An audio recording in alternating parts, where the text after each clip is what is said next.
ఒక స్పూను వెల్లుల్లి పేస్టు, ఒక స్పూను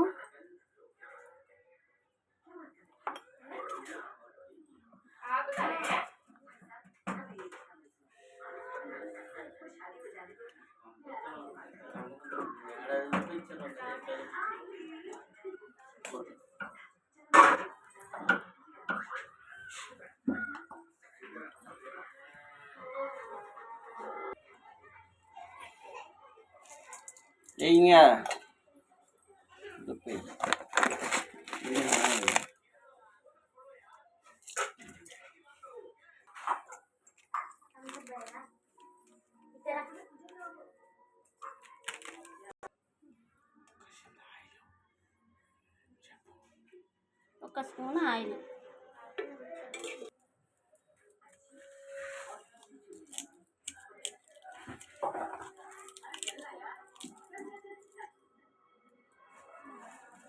కొంచెం బగారాకు అవన్నీ వేయాలి,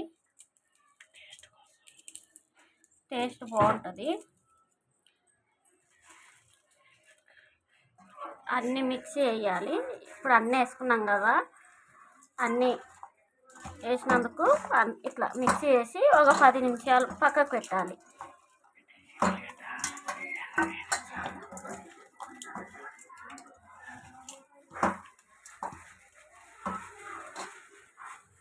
ఇగో ఇలా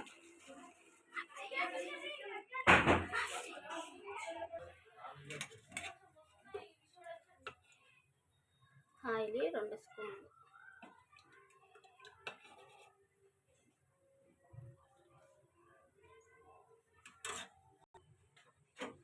ఉల్లిగడ్డ, పచ్చిమిర్చి, కరివేపాకు అన్నీ కలిపి మిక్సీ వేసి అన్నీ మిక్సీ వేసేసి ఇలా ఇప్పుడు కూరలు వేస్తాం కదా మనము, ఇట్లా అంత మొత్తం మిక్సీ వేసేసి వేయాలి కూరలో.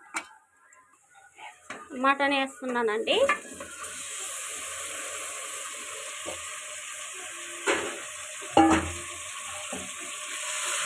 మిక్సీ వేసేస్తున్నా ఇలా.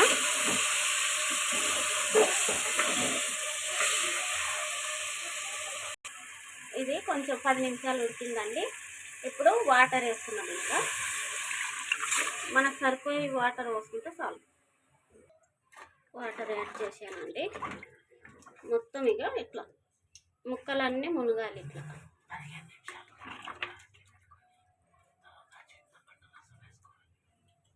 ఒక 15 నిమిషాలు ఉడికించుకోవాలండి. ఇట్లే ఉడికినాక చింతపండు పిండింటాం కదండి, ఆ రసం యాడ్ చేయాలి దీంట్లో.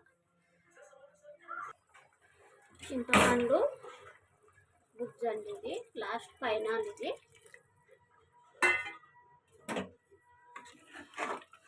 ఒక 10 నిమిషాలు ఉడకాలి, ఎందుకంటే చింతపండు రసం వేసాం కాబట్టి 10 నిమిషాలు ఉడకాలి. కొంచెం మసాలా వీటి ఇది ఇలా చేసి చూడండి ఒకసారి, సూపర్గా ఉంటుంది.